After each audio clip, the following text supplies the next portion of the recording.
Pues estamos en la clase de electrónica de potencia, 19 de junio del 2020. Bien, el siguiente equipo que le toca exponer, ¿quién es? Vamos a ver.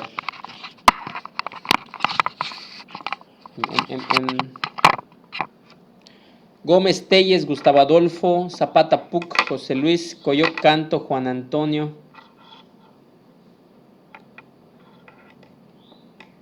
¿Qué hicieron ustedes? Muy bien. Pueden compartir pantalla y explicarnos. Ahí veo también me enviaron el archivo del simulador, está muy bien. Y pues si pueden abrir el simulador y mostrar cómo funciona.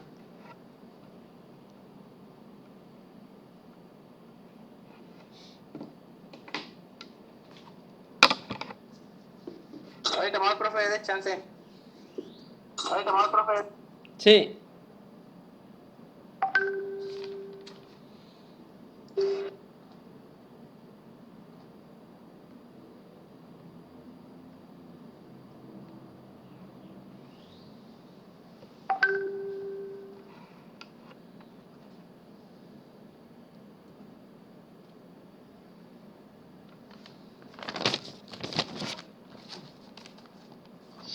Bueno, profe, ¿me escucha?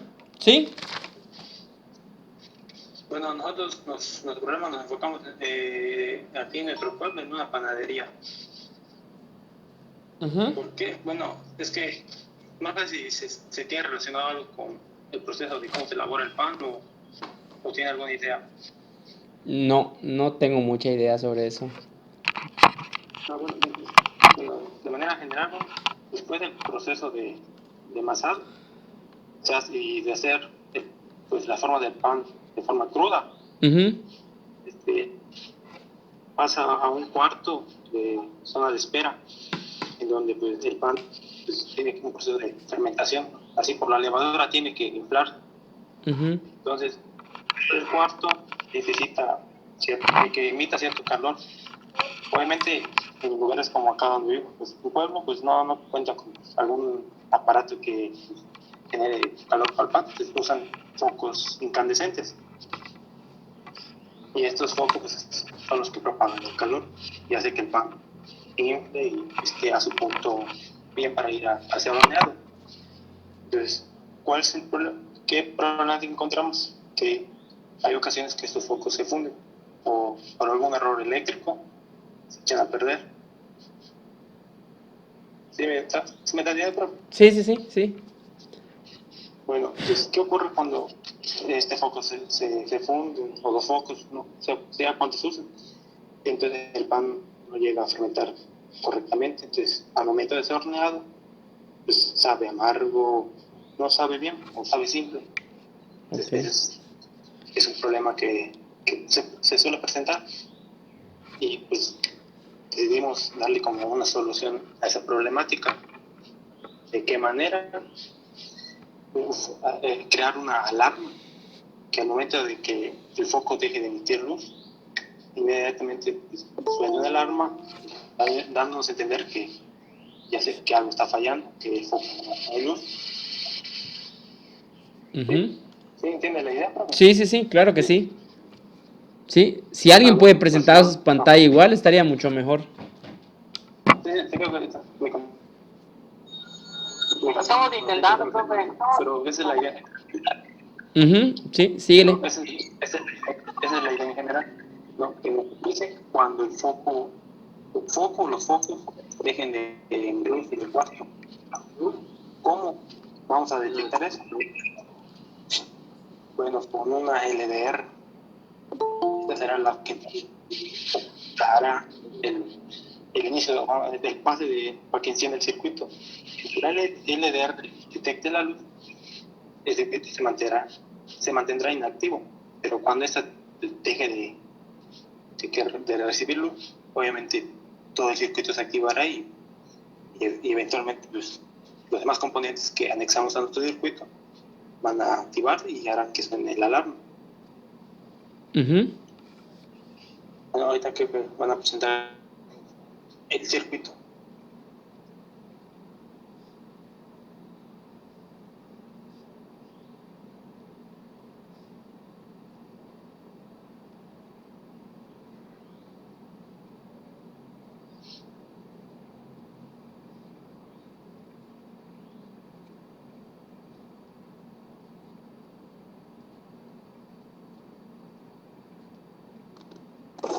nuestro circuito,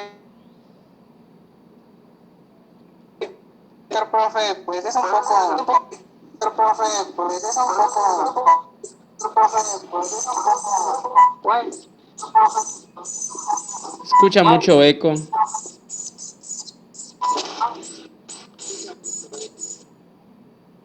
Apaguen sus micrófonos.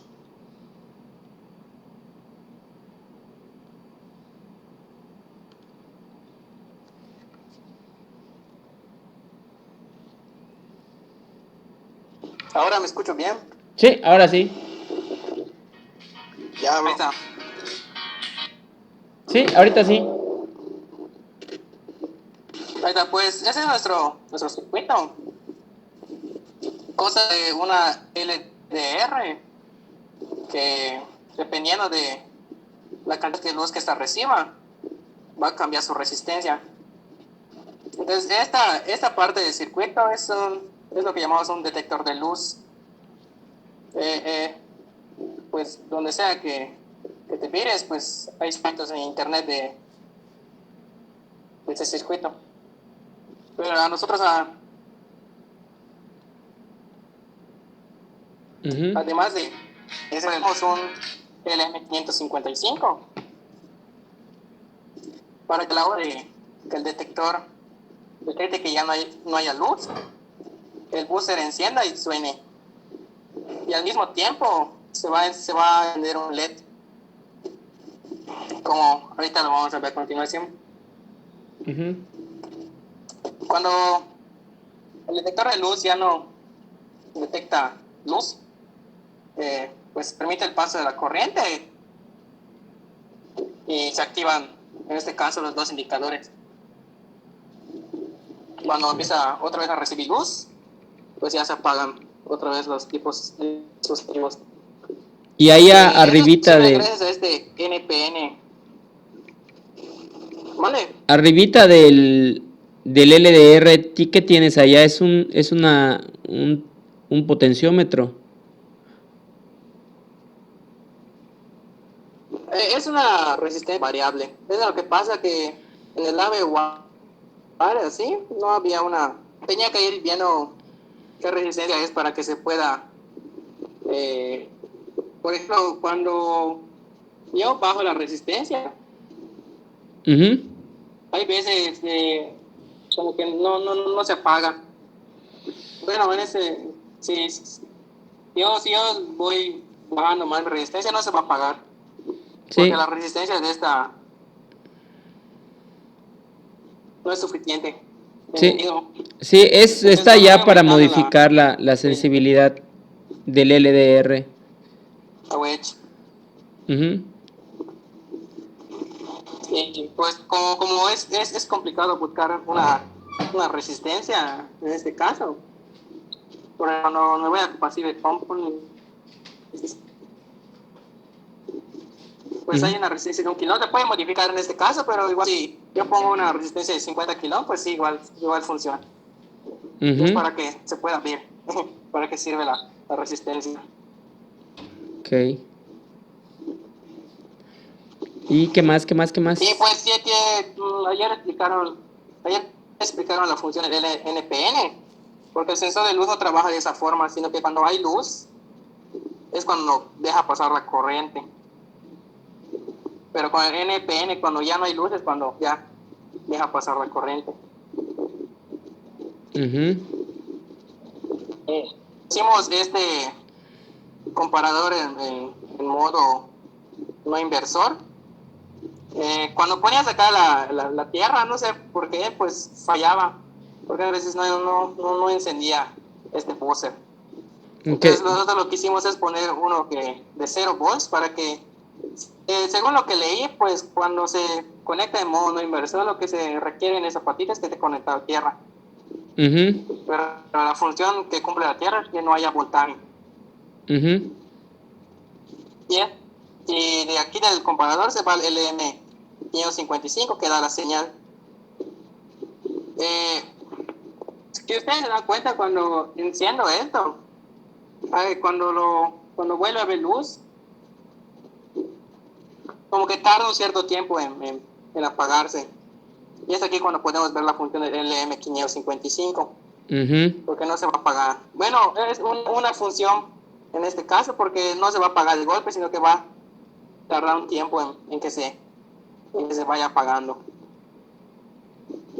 Ok, entonces... Ahí está en modo estable. Ajá, en modo estable. Entonces cuando le hace falta luz a esa sección, entonces se activa el transistor, Sí. se activa el LED, pasa por o sea, el LED de arriba, pasa por el operacional, y el operacional le da la señal al 555 que activa un buzzer durante un cierto tiempo, ¿no? Que depende ahí de tu resistencia y tu capacitor. Ok. Sí. Ok. Es una buena idea. Está Como bien. la panadería cuando a veces falla. Es una línea, sí, a veces falla esa línea. Entonces, para no tener que ir o por ejemplo, a veces estamos sentados a comer y se apaga esa onda y nosotros pues ni en cuenta, ¿no? Entonces ya no levanta el francés y ya se echa a perder. O puede ser que ni te des cuenta. Exacto. Ni te das cuenta porque como está en una sala aparte. Ese es el detalle, que puede que se haya apagado desde hace una hora y tú ni en cuenta igual.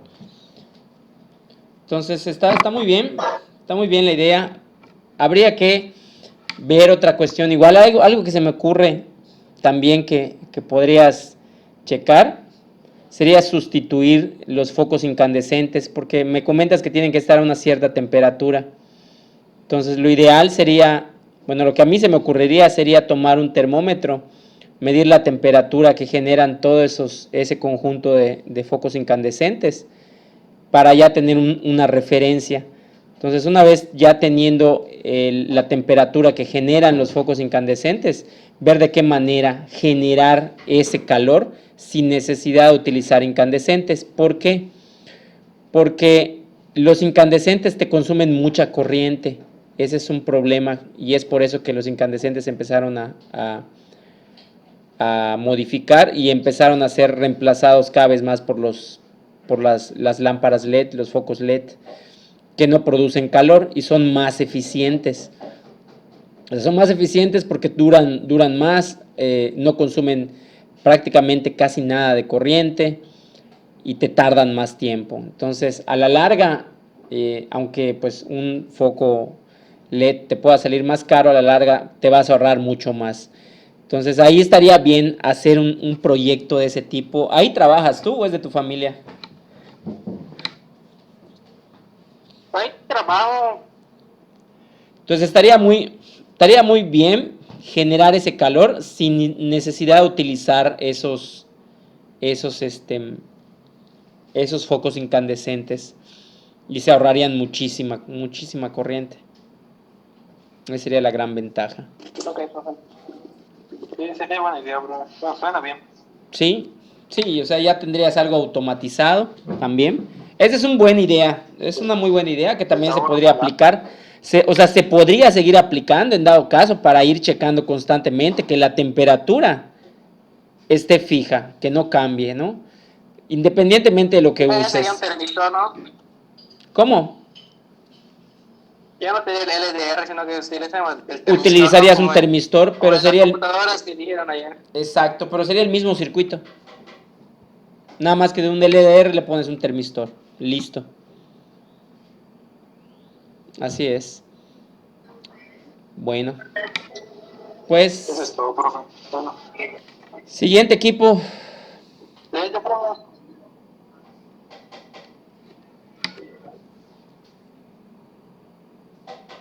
Siguiente equipo de Parra López, Díaz López y Romero Rojas. Aquí estoy, profe. Bien. Profe, Armando dice que los pegue. Sí, es cierto que está trabajando. Ya le dimos quedado bien mi computadora. Dame un momento, profe. Sí.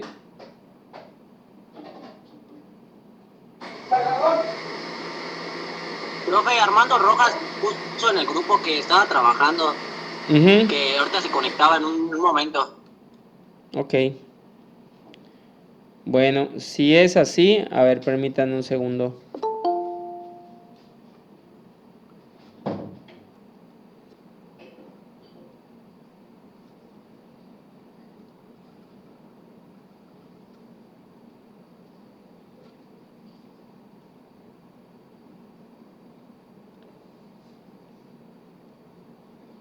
No está conectado mi compañero. Ah, ahí está ya.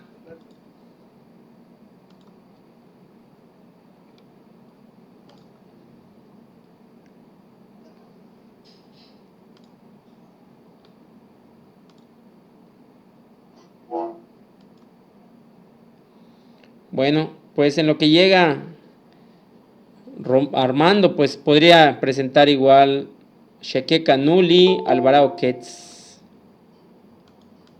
Sí, sí, de preferencia. Creo que solo ustedes faltan. Solo ustedes dos. Sí, después no ha llegado, nos acabamos de poner, profe, no hay problema. Sí, pues sí, sí. Los que quieran, ya sea el equipo de Alvarado Ketz o el de Parra López.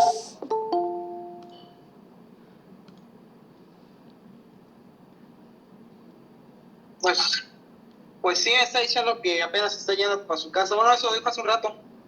Yo creo que en un momento debe llegar. Ya se conecta el chavo. Bueno, no importa. Alvarado Ketz, ¿estás por allá?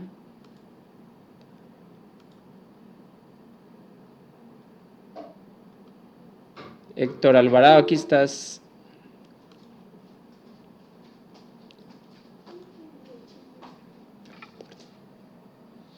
No importa.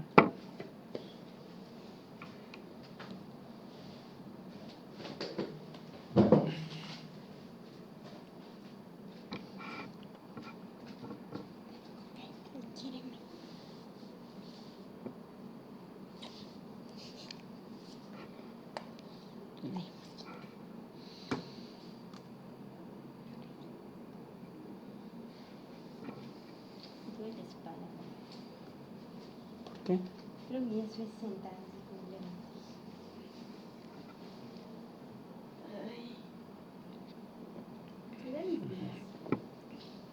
Hay días que estoy mucho tiempo y me da la espalda. Hay días que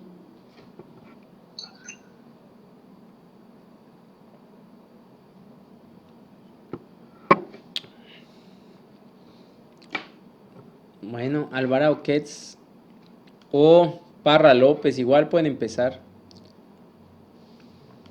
Cualquiera de los dos. Estamos, Berto.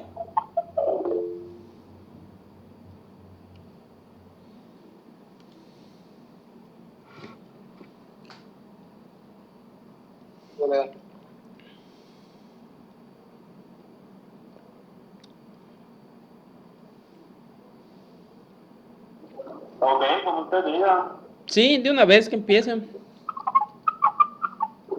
Bueno, ahorita presento la pantalla. Compañero, habla, el de nosotros estamos mayormente enfocados a lo que es el problema de las casas de Mérida, que casi todas se tienen a sufrir mucho calor, tanto por el estilo de estructura, son muy pequeñas y todo eso. Nosotros implementamos lo que fue un sensor de temperatura. Ahorita que mi amigo comparta la pantalla podremos ver un pequeño diagrama que... Ahí está, ¿se ve? Sí, Vamos se a ve. ver.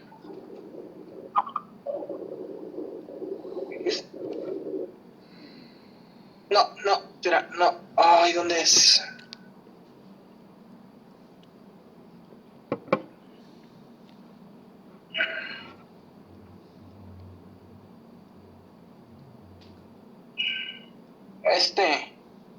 Voy a conocer a este. Única de potencia. Creo que sí es este. Ok. Ahí está.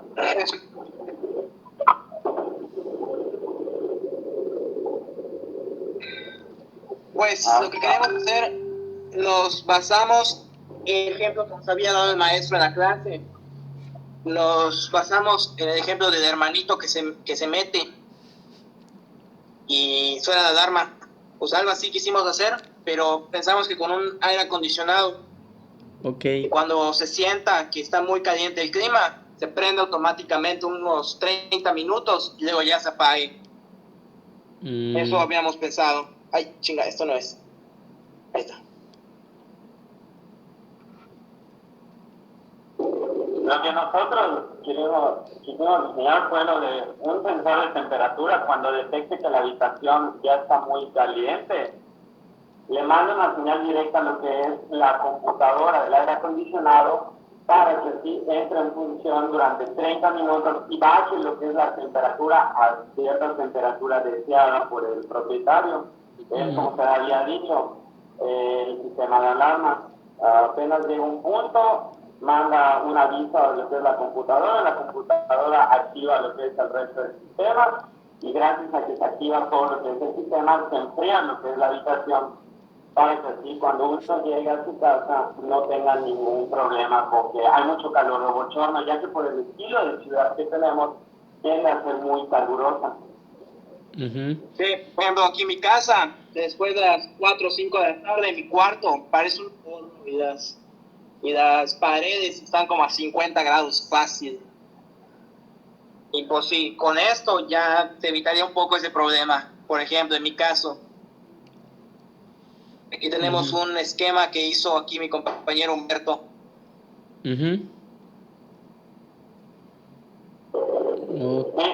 Que, bueno, dibujamos y mostramos en lo que es en el que tenemos acá en el diagrama. Es un sensor de temperatura tradicional, es un termostato que cuando alcance prácticamente lo que son los 35 a 36 grados, le va a mandar una señal a la computadora para avisar de que debe entrar lo que es el compresor de aire acondicionado y enfriar lo que es la habitación. Vuelvo a lo mismo para dejarla acorde al gusto del propietario. Okay. En el esquema podemos ver de que cómo está conectado lo que es el sensor directo a lo que es la entrada de la computadora. La computadora le manda lo que es el aviso al motor, al fan, al compresor, a todo para que empiece a trabajar sin ningún problema y solito lo que es el mismo termostato cuando alcance la temperatura deseada le va a volver a mandar una señal a nuestra computadora y le va a decir ya está acorde o si alcanza primero los 30 minutos. Originalmente, igual la temperatura.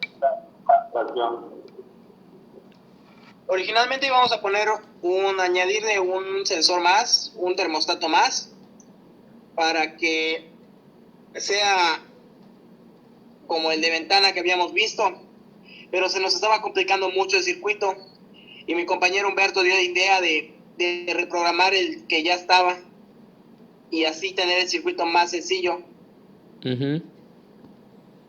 Bueno, muy bien. Muy bien. Pues es todo, ¿no? Para López, sí. Ya vi el... Ese fue el de nosotros, profe. Ok. Bien, Nosotros pues... estamos enfocados mayormente a lo que es el clima acá en la región, por eso escogimos que lo que es la habitación principal de una casa, que es la de donde reside uno. Bien. Pues está bien. Vamos a continuar con el siguiente equipo, pues, entonces. Pues eso es básicamente eso. Tendría que tener... El clima estaría teniendo unos, creo que 3 o 4 fases, ¿no? Encendido, trabajando, encendido, descansando, suspendido y apagado. En el modo suspendido es cuando está activo esta función de 36 grados. Está suspendido y cuando llega a la temperatura del cuarto, 36 grados, pum, se desactiva en modo activado. Y si llega a una temperatura baja, ya en modo descansando normal, que tenemos todos en todos los aires. Y ya si se pone en apagado, hay que encenderlo manualmente. Bueno, muy bien. Pues el siguiente equipo puede ya presentar el último, Alvarado Ketz Sheque Canul. Y con ese equipo terminamos las presentaciones.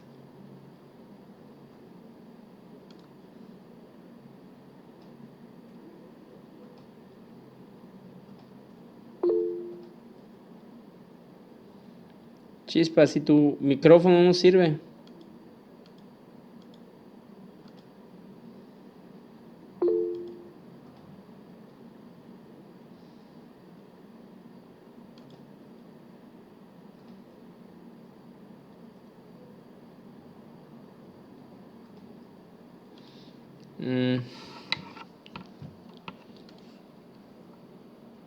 Entonces va a ser un relajo. A ver, déjame checar tu trabajo nada más.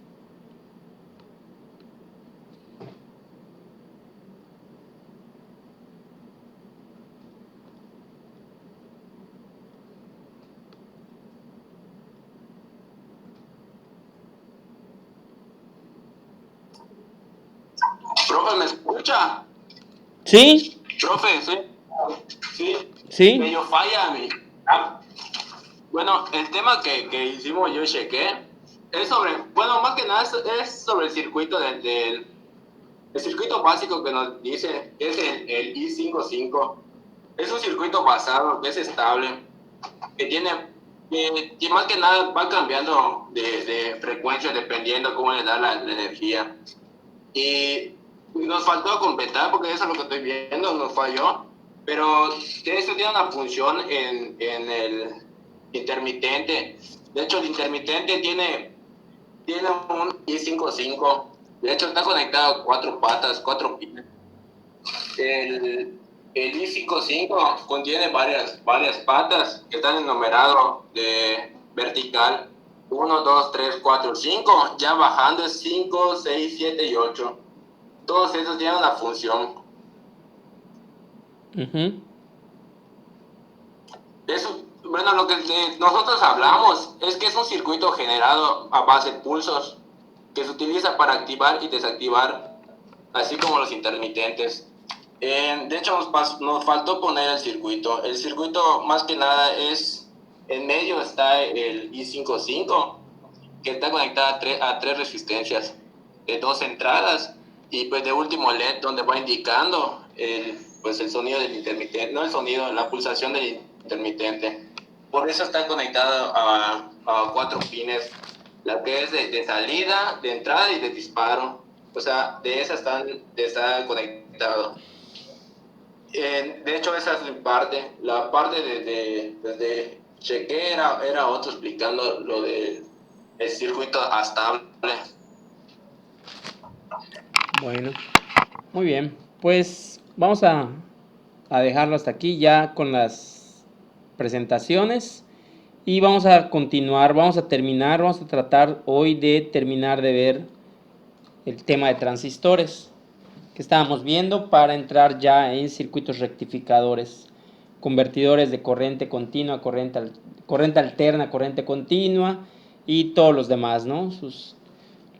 Los otros tipos de convertidores CCCC, etcétera, etcétera. Bueno, le voy a compartir pantalla.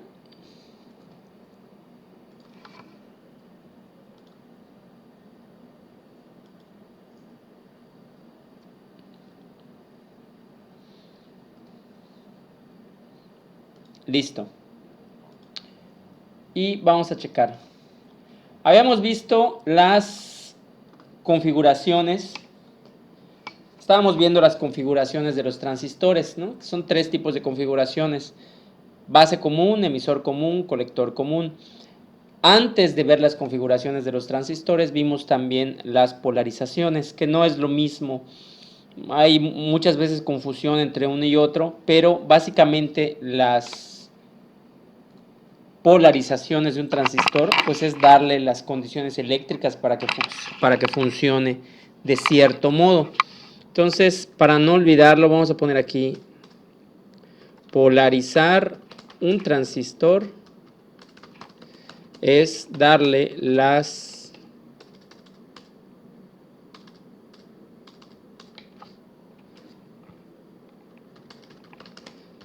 condiciones eléctricas necesarias para que funcione adecuadamente. Eso es polarizar un transistor, darle las condiciones eléctricas necesarias para que funcione adecuadamente. Y estábamos viendo las configuraciones. O sea, ya vimos que la polarización de un transistor pues puede ser polarización por retroalimentación de colector, por retroalimentación del emisor, por divisor de tensión o polarización universal, que es la más utilizada. ¿Se acuerdan? Estábamos viendo, checamos todos esos tipos de polarizaciones. Y luego nos empezamos a ver las configuraciones.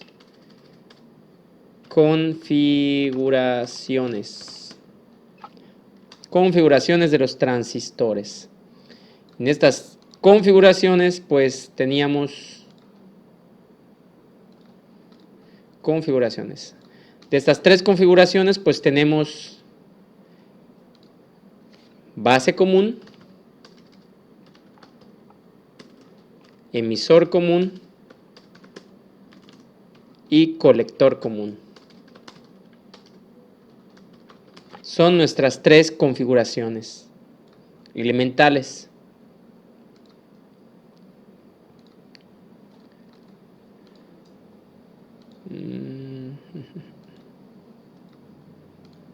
No quiso. Bueno, aquí tenemos las tres configuraciones: base común, emisor común y colector común. Vimos la configuración en base común, que como su nombre indica, la base es la parte común. Tengo un transistor, de este lado tengo mi colector, base, emisor.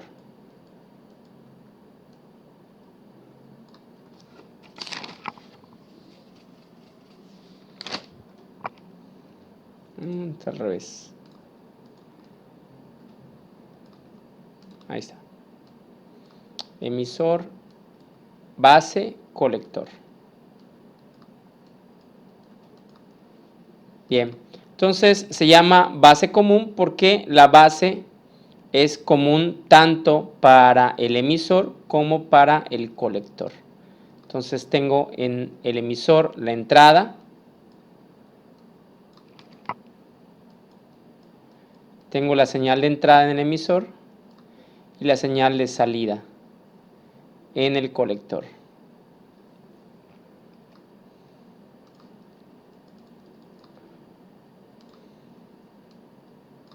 Señal de salida en el colector. Y entonces la base es común tanto para la entrada como para la salida. O otra manera de entenderlo también es, ¿cuál es la única que no está conectada? Pues la única que no está conectada es la base. O sea, sí está conectada, pero no está conectada ni a la entrada, no es ni entrada ni es salida. Entonces yo puedo entender que esta es mi configuración base común. O sea, la base ni entrada ni salida. Base común. Listo. Y ahora emisor común. La siguiente cuestión es la configuración en emisor común. ¿Cómo sería la configuración en emisor común? Emisor común. La configuración en emisor común pues es la más utilizada. El 90% de las aplicaciones de los transistores se utiliza siempre en emisor común, en configuración emisor común con polarización universal o polarización por divisor de voltaje. De cualquiera de las dos maneras se puede llamar, ¿no? Pero básicamente el 90% de los transistores de las aplicaciones son de emisor común. ¿Y cómo es el emisor común? Para el emisor común quiere decir que tengo mi transistor. Este es el caso para un NPN. NPN, el emisor a tierra, colector y base. En la base tengo la entrada y en el colector tengo la salida.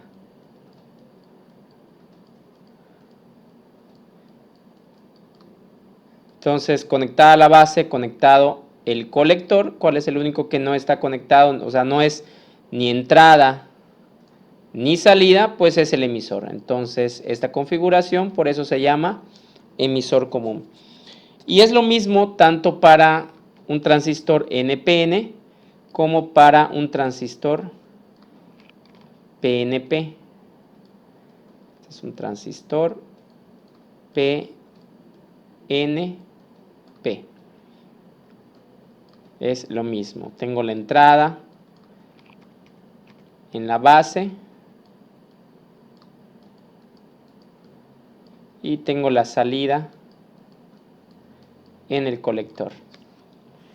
Entonces esta es la configuración emisor común y puede utilizar cualquiera de las configuraciones de las polarizaciones anteriormente vistas. Puede utilizar la polarización fija. Vamos a poner aquí, puedo usar polarización fija.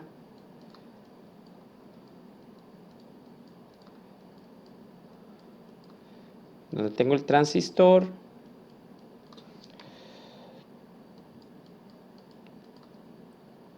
Y la base como, uy, qué feo. La base como el colector tienen una resistencia, ambos están conectados a una fuente de alimentación VCC. Esta es mi resistencia de base, resistencia de emisor. Entonces esta es mi polarización fija, ¿no? Y puede ser en polarización fija, si yo le pongo aquí una resistencia, puede ser polarización por realimentación del emisor. Si yo le quito esta resistencia,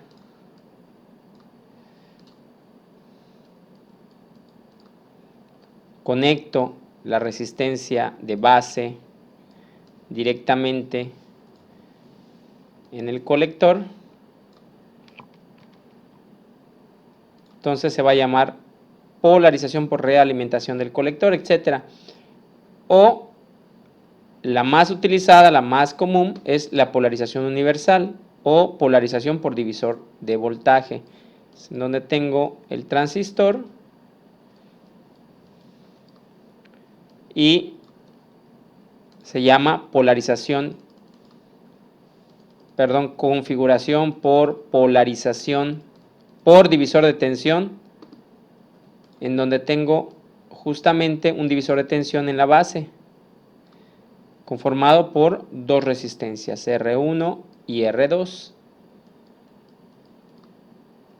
y una resistencia en el colector, una resistencia en el emisor y una alimentación VCC.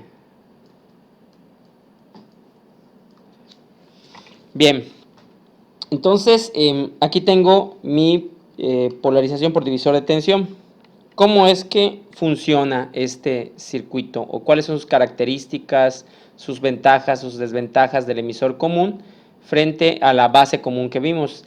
Si recordamos, el configurador, la configuración en base común, pues tiene ciertas ventajas y desventajas. Una gran ventaja que tiene es que tiene un ancho de banda bastante grande, o sea, puede amplificar señales de prácticamente casi cualquier frecuencia. Entonces es una gran ventaja. Sin embargo, la desventaja que tiene es que no tiene ninguna ganancia de corriente. La corriente que entra es aproximadamente la misma corriente que sale. A diferencia de esta configuración, en esta configuración, pues vamos a ver cuáles son sus puntos a favor y sus puntos en contra. Para empezar, pues es el más común. El más común de todos. El más común. Es el más utilizado. Luego, tiene una gran ventaja también de que tiene mucha ganancia O sea, tiene ganancia de todo. O sea, tiene ganancia de corriente. ¿Por qué? Pues aquí tengo una corriente de base pequeñita. Corriente de base pequeñita. Y en el colector voy a tener una corriente de colector mucho más grande. Corriente de colector. Entonces la salida va a ser algo pues así. Entonces es el más común, tiene ganancia de corriente, tiene también ganancia de voltaje y por consiguiente si tiene ganancia de voltaje, ganancia de corriente, pues también tiene ganancia de potencia. Entonces son sus puntos buenos, sus puntos a favor. Algo un poquito que muchos le pueden ver una desventaja es el cambio de fase. Cambio de fase. ¿Y qué me indica el cambio de fase? Pues que si en la entrada tengo una señal de este tipo, a la salida voy a tener una señal invertida.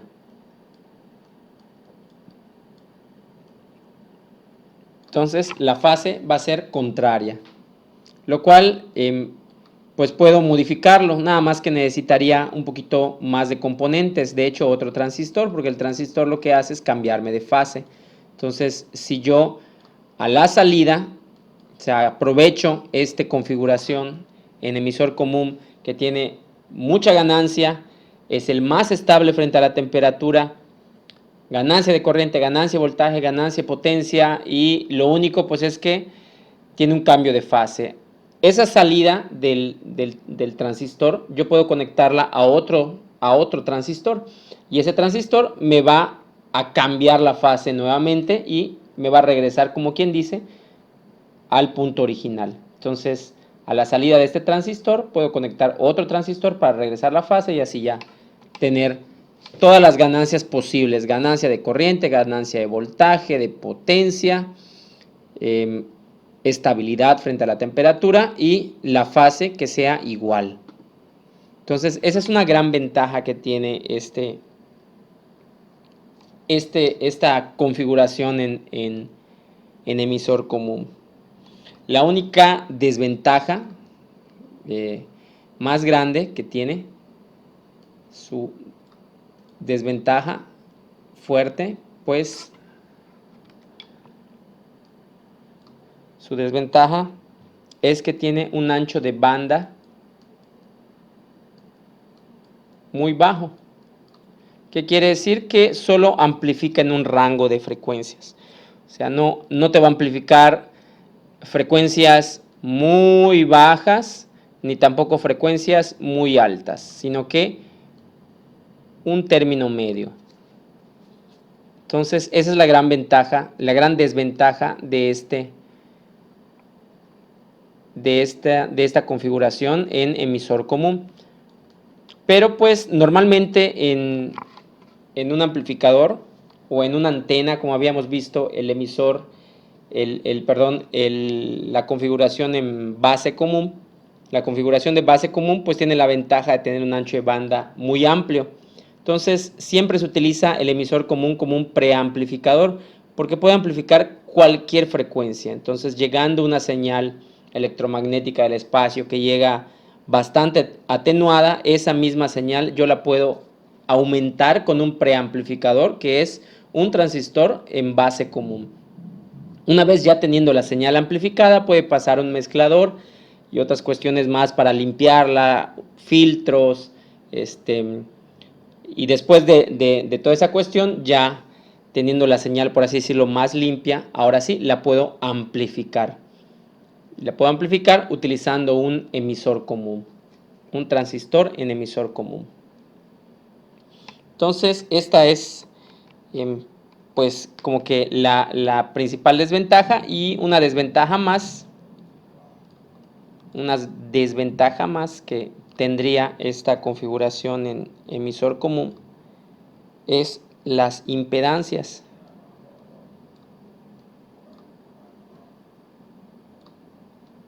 O sea, tiene una impedancia de entrada pequeña y una impedancia de salida grande. O sea, es un gráfico nada más, ¿no? La impedancia es pequeñita, la impedancia de entrada y la impedancia de salida, pues aumenta. Este es un problema. Este es un problema al momento de amplificar, porque hace que yo tenga muchas pérdidas y muchas veces pérdidas de potencia. ¿Se acuerdan ustedes de el tema que vimos en circuitos 2, que fue máxima transferencia de potencia? ¿Se acuerdan de esa parte, de esa partecita que vimos? Era un tema sencillo, pero bastante útil. ¿Alguien se acuerda de ese teorema, el teorema de máxima transferencia de potencia?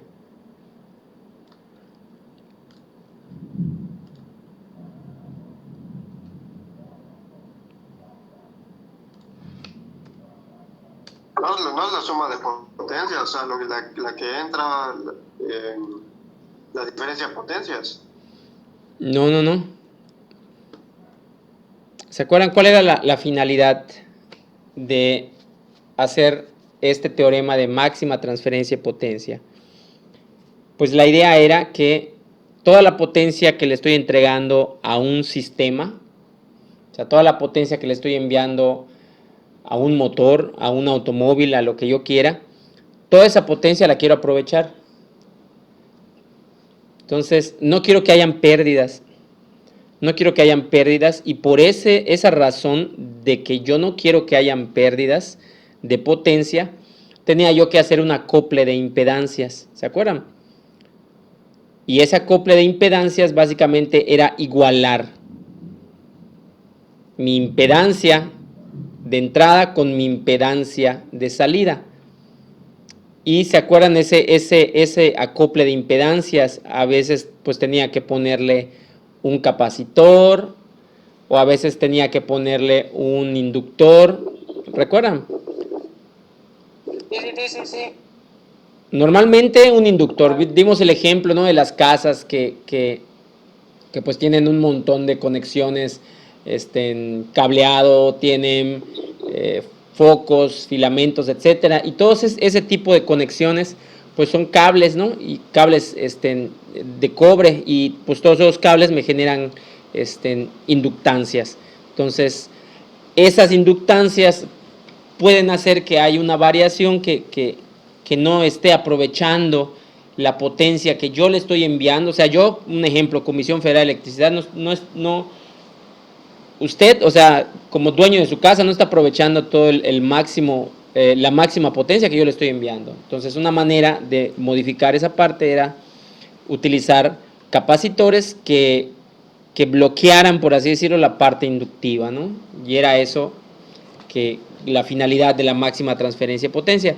Entonces, el hecho de que aquí en este transistor yo tenga una impedancia de entrada pequeña y tenga una impedancia de salida grande, me genera ese problema en máxima transferencia de potencia. O sea, si quiero transferirle toda esa potencia que ya tengo ganada en este punto, se la quiero transferir a otro sistema, pues tengo que, antes de conectarlo de manera directa, este circuito que yo veo aquí, este circuito, que es mi configuración, en emisor común por divisor de tensión. Antes de conectar esto directamente a mi sistema, tengo que hacer un acople de impedancias. Y hay circuitos que me van a servir para acoplar esa impedancia, para hacer que esta impedancia de entrada sea igual a mi impedancia de salida. Y yo pueda tener la máxima transferencia de potencia. Bien. ¿Aquí tienen alguna duda? No, profe. Bueno. Ese es el último problema que nos puso del motor, ¿no, profe? ¿Cuál? Del motor. Era un problema del motor, del horno. Y creo que de un foco. De un motor. Entonces te daba una potencia capacitiva de tanto. Y con el coeficiente, no sé si era el coeficiente de eficiencia. No sé, pues tú buscabas qué onda. O sea, puedes buscar el valor del capacitor. Exactamente, sí. Sí, de hecho sí. Tú buscas sí, cierto. buscas el valor del capacitor y ese valor del capacitor, ¿qué va a hacer? Pues va a hacer que tengas la máxima transferencia. ¿Sí se acuerdan? Creo que lo vimos un ejemplo ahí con algún motor, ¿no? Que tenía una eficiencia bastante baja. O haciendo los cálculos así normalmente, tenía una eficiencia baja. Si yo le ponía un capacitor para contrarrestar esa inductancia, ¿qué pasaba con la eficiencia? La eficiencia aumentaba, pero mucho. Sin embargo, no es cualquier valor de capacitor, sino que ese valor yo lo tengo que encontrar, ¿no? Lo tengo que buscar con base a las ecuaciones de diseño. ¿Sí? Así es. Y pues eso que hacíamos, se hacía para aprovechar la máxima potencia. Entonces, es por eso que hay acoplamiento de impedancias. Es por eso que se necesita acoplar impedancias. Todas las fuentes de alimentación tienen una resistencia interna. Y cuando se conecta esa fuente de alimentación a cualquier carga, ya sea una computadora, un televisor o lo que sea, un aire acondicionado, cuando se conecta esa fuente de alimentación a una carga, hay una pérdida de potencia.